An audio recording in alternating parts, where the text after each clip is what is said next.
For the first time in decades, the world is quietly questioning the most powerful financial empire ever built. The US dollar, a currency once untouchable, now stands at the center of the biggest shift in global finance.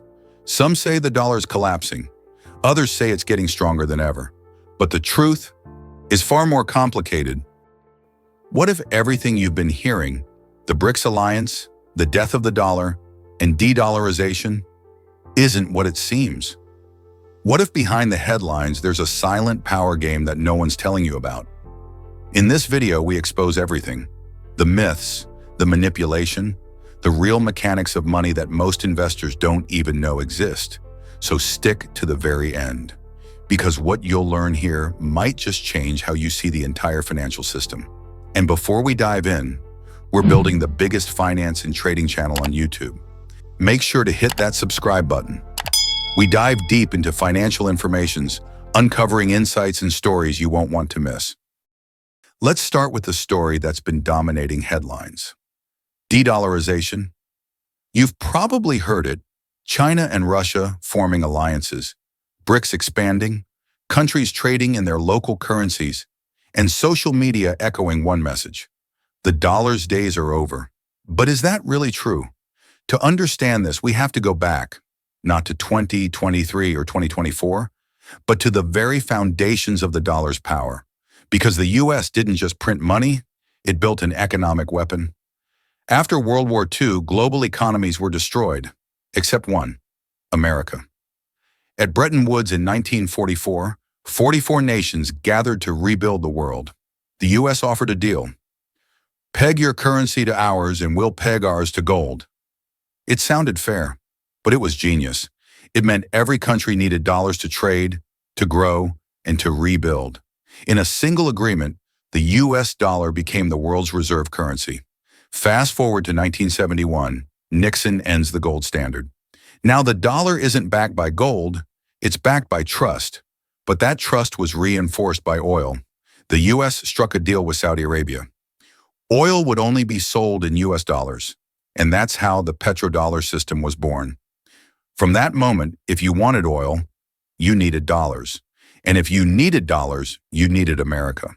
That's the real reason the dollar became untouchable. Not because of paper, but because of power. Now fast forward to today. The BRICS nations, Brazil, Russia, India, China, South Africa, have expanded. They're calling for a new financial order, one less dependent on the US. China is pushing its yuan. Russia trades oil in rubles. Saudi Arabia is experimenting with non-dollar deals. But here's the hidden truth. The world still runs on dollars. Over 58% of global reserves are still held in US dollars. More than 80% of global trade involves the dollar. Even countries that criticize the US still borrow, invest, and settle debts in dollars. BRICS may be growing, but their currencies lack one thing: trust and depth. No other system matches the liquidity, transparency, and financial infrastructure the dollar built over 70 years.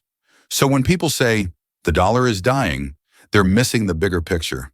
Yes, its dominance might be declining slowly, but its control remains absolute. But there's another side to this story, one that keeps even American policymakers awake at night: the US debt crisis. Right now, the United States owes over $35 trillion. That's more than its entire GDP. Every second, it borrows just to pay interest on what it already owes. And yet, the world still buys US bonds. Why? Because US debt is the most trusted collateral on earth. It's paradoxical, but true. The more the US borrows, the more dollars circulate globally, and that demand keeps the system alive.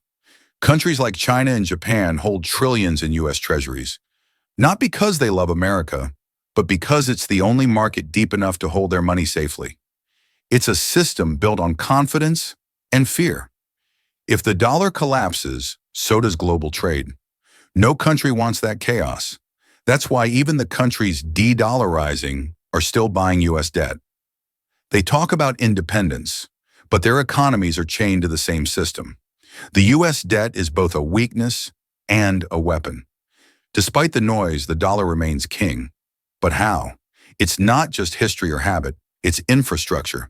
The dollar dominates global payment systems like SWIFT, CHIPS, and FEDWIRE. These systems process trillions every day, all under American regulation. Even digital finance, stablecoins, crypto exchanges, offshore clearinghouses, they all price assets in dollars. The dollar is not just a currency, it's the operating system of global finance. To replace it, you'd have to rebuild everything. The payment rails, the banking networks, the credit systems, the trust. And that takes generations. So while de-dollarization might sound revolutionary, in reality it's evolutionary. It's slow, gradual, and heavily dependent on the same system it's trying to replace.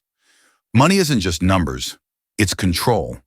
The US uses the dollar to project power far beyond its borders. Sanctions, trade leverage, and monetary dominance, they all work because the world uses dollars. When the US cuts a nation from the SWIFT system, it's financially erased. That's not a military attack, but it can destroy economies. This weaponization of the dollar is why countries like China and Russia are desperate to escape its grip. But ironically, the harder they try, the stronger it becomes, because every crisis drives investors back to safety, and safety still means the dollar. That's why during wars, pandemics, or market crashes, the dollar spikes. Fear feeds the system. The dollar's power doesn't come from faith in America's economy. It comes from the world's fear of instability. So what could actually dethrone the dollar? Not BRICS, not China's yuan, not even gold. The real threat lies in technology. Central bank digital currencies, CBDCs, could redefine how nations trade and store value. If digital currencies become globally interoperable, the need for dollar settlement could fade. The other potential disruptor, trust.